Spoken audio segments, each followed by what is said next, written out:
Learning to use your memory in a more disciplined yet creative manner helps you learn to focus your attention, even as you create wild, diffuse connections that build stronger memories. Here are the key ideas about memory we've covered.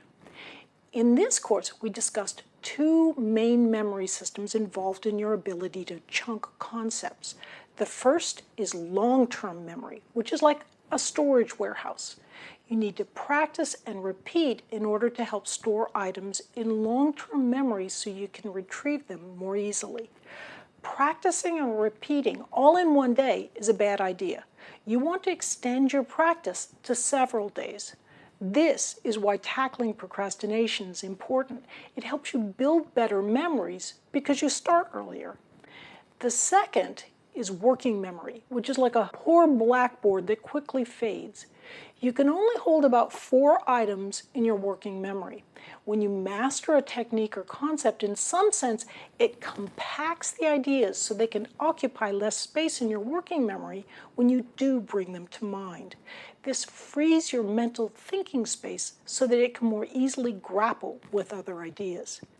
We have outstanding visual and spatial memory systems. If you tap into those systems, it will help improve your memory.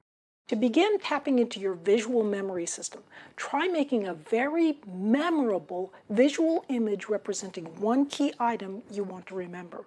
Beyond merely seeing, try to feel, to hear, and even to smell something you're trying to remember. The funnier and more evocative the images, the better.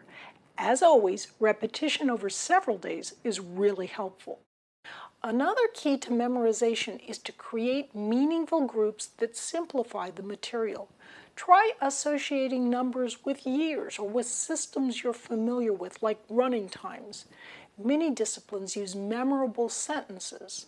The memory palace technique, placing memorable images in a scene that's familiar to you, allows you to dip into the strength of your visual memory system, providing a particularly powerful way of grouping things you want to remember. By making meaningful groups and abbreviations, you can simplify and chunk what you're trying to learn so you can more easily store it in memory. And by memorizing material you understand, you can internalize the material in a profound way. You're reinforcing the mental library you need to become a genuine master of the material. Happy memories. I'm Barbara Oakley. Thanks for learning how to learn.